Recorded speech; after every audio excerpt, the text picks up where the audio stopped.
বন্ধুরা 2023-এ ভারতীয় cricket team ICC cricket world cup ও টেস্ট চ্যাম্পিয়নশিপে ফাইনালে পৌঁছালেও দুটিতেই কাপ জিততে ব্যর্থ হয়।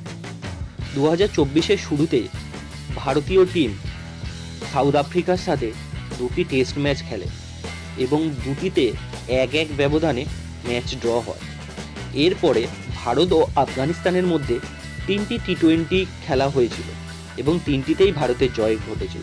বিশেষ করে 3 নম্বর ম্যাচটি দুবার করে সুপার ওভার খেলা হয়।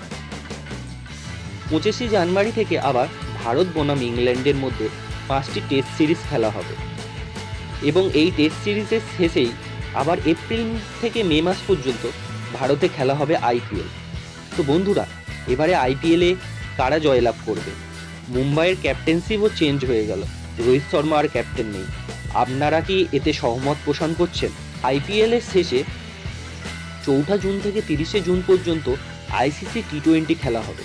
খেলাটি হবে ওয়েস্ট ইন্ডিজে। তো 2023-এ ওয়ানডেতে ভারত অস্ট্রেলিয়ার কাছে ফাইনালে হেরে গেছিল। 9 জুনে ভারত বনাম পাকিস্তানের হাই ভোল্টেজ ম্যাচটি হবে। তো বন্ধুরা, কি মনে করে এই ম্যাচে কারা জয়লাভ করবে? টি-20 শেষ হলে ভারতের টিম চলে যাবে শ্রীলঙ্কা সফরে, যেখানে 3টি ওয়ানডে ও 3টি টি-20 খেলা হবে।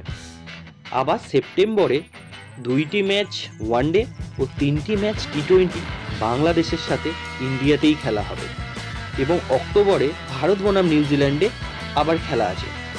ডিসেম্বরে টেস্ট খেলা হবে ভারত বনাম অস্ট্রেলিয়া। এটাই হলো 2024-এ ভারতীয় ক্রিকেটের শিডিউল। তো বন্ধুরা, দয়া করে চ্যানেলটিকে সাবস্ক্রাইব করে দেবেন। ধন্যবাদ।